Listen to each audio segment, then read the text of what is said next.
माता रानी की जय, सच्चे दरबार की जय, हर हर महादेव। मनवा के श्रद्धा पुराल सखी, फागुन में चर्चा करल सखी। मनवा के श्रद्धा पुराल सखी, फागुन में चर्चा करल सखी।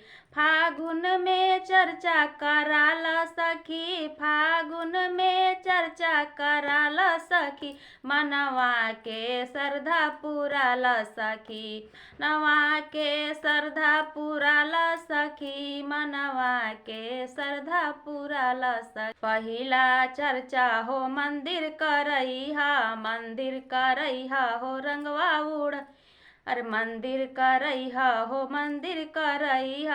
अरे रंगवा गुलाल उड़ाव सखी, अरे रंगवा गुलाल उड़ाव सखी। मनवा के श्रद्धा पुराल सखी, मंदिर में चर्चा कराल सखी, फागुन में चर्चा कराल सखी। मनवा के श्रद्धा पुराल सखी, फागुन में चर्चा कराल सखी।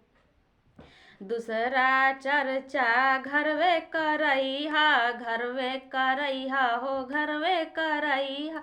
दूसरा चर्चा घरवे करैहा, घरवे करैहा हो घरवे करैहा, घरवे करैहा हो घरवे करैहा। अरे घरवा में आसन लगैहा सखी, अरे घरवा में आसन लगैहा सखी। फागुन में चर्चा करैहा सखी, फागुन में चर्चा करैहा सखी, फागुन में चर्चा करैहा सखी। अरे रंगवा गुलाल उड़ैहा सखी, अरे रंगवा गुलाल उड़ैहा सखी। मनवा के श्रद्धा पुरैहा सखी, फागुन में चर्चा करावा सखी, मनवा के श्रद्धा पुरावा सखी। तीसरा चर्चा यागन करैहा, यागन करैहा हो यागन करैहा। तीसरा चर्चा यागन करैहा, यागन करैहा हो यागन करैहा। शिव जी के चरनिया धोव सखी, अरे शिव जी के चरनिया धोव सखी।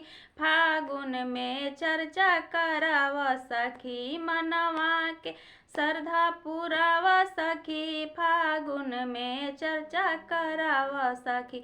अरे रंगवा गुलाल उड़ाव सखी, अरे रंगवा गुलाल उड़ाव सखी, फागुन में चर्चा कराव सखी।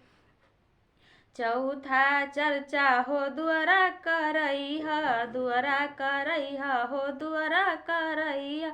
चौथा चर्चा हो दुआरा करैहा, दुआरा करैहा हो दुआरा करैहा। शिव जी के भगवा लगैहा सखी, अरे शिव जी के भगवा लगैहा सखी।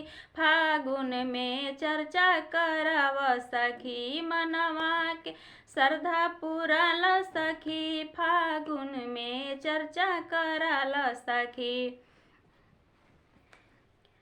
पचवा चर्चा हो टोला करैहा, टोला करैहा परोसा करैहा।